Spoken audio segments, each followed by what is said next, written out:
Welcome. This is Shelley with the Putnam County District Library, and this is being brought to you by part of the Guiding Ohio Online Learning grant. And today we're going to look at another tool that is available with Google.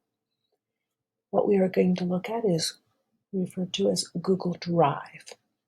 And then from Google Drive, we are going to go to Drawings.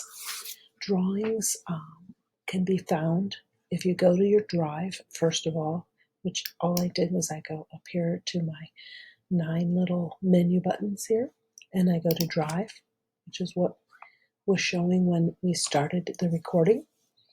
And then I'm going to go to New. Under New, I have Google Docs, Sheets, and Slides as options.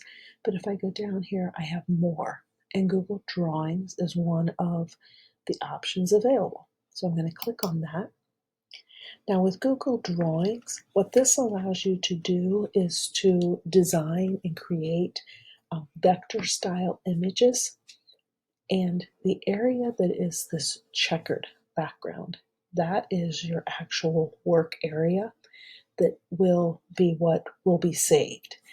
This area out here on the side is available that you could drag and save things to, but anything that's located out here in just this white area will not be visible when you save. Just like with all of the other tools, when you are using Google, the first thing that you're going to want to do is you're going to want to make sure that you title your document. So I'm just going to title this Library. And then after we have this titled, we can then remember the star this will save into your Drive, and it will have the icon of the star to just highlight so that it stands out for you. You can also move where you have this located. So if you want it move to a folder, maybe you store all of your drawing images in one location because you're working on a project of some kind, then you might want to relocate that. The first thing you're going to want to do when you're doing anything with drawing is you're going to want to look at and be aware of what size your document or your image needs to be. So you're going to want to go under File to Page Setup. And in Page Setup, there are the standard widescreen options as well as a custom option. So if I go to custom, I can do this by inches, by centimeters, points, and pixels. So I'm going to just simply make something that would be like 5 by 5. And when I apply that, you can see how the image itself, the background where I was working has changed its size. Now, as with many of our other programs, we have very similar tools available. We have the line tool, so I'm going to just go over, I'm going to click here on line, and remember I've got my drop down, so I have all of these different types of lines available. I can do the line, just a straight line, I can do the arrow, I can do the elbow connect, so forth. If I go to line, when I click on that and I come over here, I'm going to drag, it's going to make, click again here, it's going to make a line. Now, notice when I'm making my line, I clicked and then I let off my mouse and I clicked and let off my mouse. It's going to continue to make lines until I go back over and I choose something different. What I wanted you to be aware of is if I click on line and I click and then hold the shift key down on my keyboard, that forces my line to be perfectly straight. If you look up above where I had made a line, there's a little bit of jaggedness to that line. So if you want to make sure that you have a perfectly straight line, hold down the shift key and then draw the line, and you will have a line going straight across. Up next to the line item is where shapes are located. Again, just like with all of the other programs, all the different shapes are available. If I click here on shapes, I'm going to simply draw a box. Now, I had beside my fill color as well as my border color. So I could change this to a different color.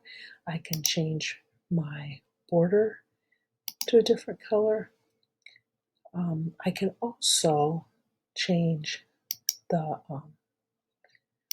size of that border. So if I wanted to make my border stand out more, I'm going to draw a second box. Or actually, I'll draw let's draw a circle. I'm going to draw a circle. I'm going to, once again, I'm going to change the color just for the sake of showing you once again where that's located. Now, notice I clicked away, so I've lost some of my options up here. But if I go back and I click again, I have the options available because I have to have this being active. What I wanted you to be aware of then is there is the ability as well. I can go to rotate, so I can change 90 degrees. I can, if I flip, it's not going to be real noticeable. I'll go here and rotate, and let's flip this horizontal. You're not going to notice. Let's draw a different shape here just for the sake of demonstrating. We go here to shape, and we'll do a triangle. When I do this triangle, then when I go to this time and I go to I go to flip vertical, you'll notice that that changes. Also notice I have this at the point here. I can change and how this moves, as well as I've got a second little dot here that allows me to twist and turn.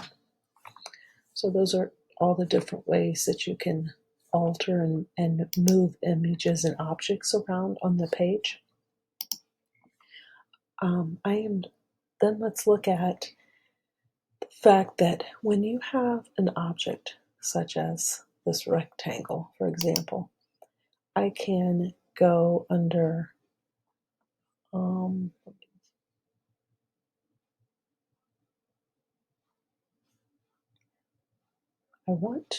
what I'm looking for is, order right in front of me. I'm going to go to order, and I'm going to notice how currently this is back behind my circle shape. When I go up here to arrange and I go to order, I can bring this to the front. So now notice all of a sudden that my rectangle is in front of my circle. If I click and highlight, I'm going to hold down my shift key, and I'm going to highlight several. I can do what is referred to as group. Notice because I had more than one object highlighted. I'm going to go back here, click on arrange. Notice it's grayed out. If I just have a single one, again, it's still grayed out. But if I have more than one object highlighted and I go to arrange, I can do what's called a group. And what that's going to do is that's going to allow me now to click, and when I move, it's going to move around on the page. And it's going to move those two items because I had what is referred to as them grouped together. The next thing that I would like to show you is, again, we have, just like we have in all of our other tools, we have the ability to insert images. We can insert them from our computer, or we can search the web, or we can use any of our others. If you have something already saved in your Drive or in your Google Photos, if you know the URL, or if you have with your camera attached.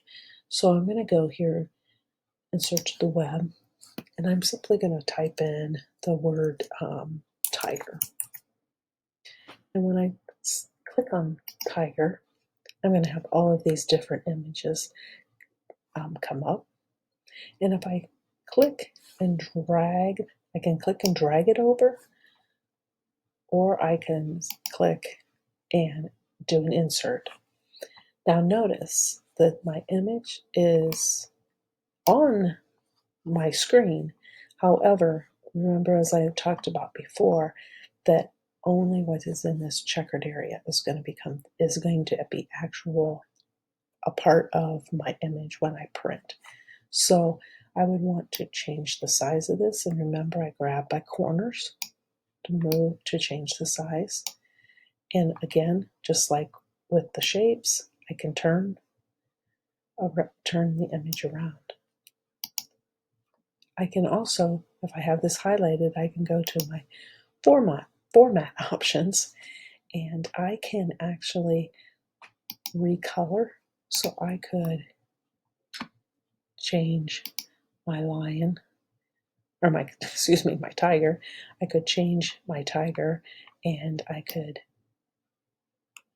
make him look kind of unique and different. And there's all of these other options that are available here as well. So notice I could make him a little bit more transparent. I can brighten him up. I can do what's referred to as a drop shadow. I have the option to be able to position him where I would want on the page, or I can simply drag him onto the page where I would like. Those are just some of the basic tools and what's available by using Google Draw. I'm going to show you real quick. If I go down to File and I go to the option of printing, what will happen is it's going to generate a preview for me. And in this preview then, I will see exactly what it's going to look like when it prints out. And this is where then I would have the ability to save as a PDF, or I can actually save to my Google Drive if I'm going to continue to want to be able to work on this document the way it is.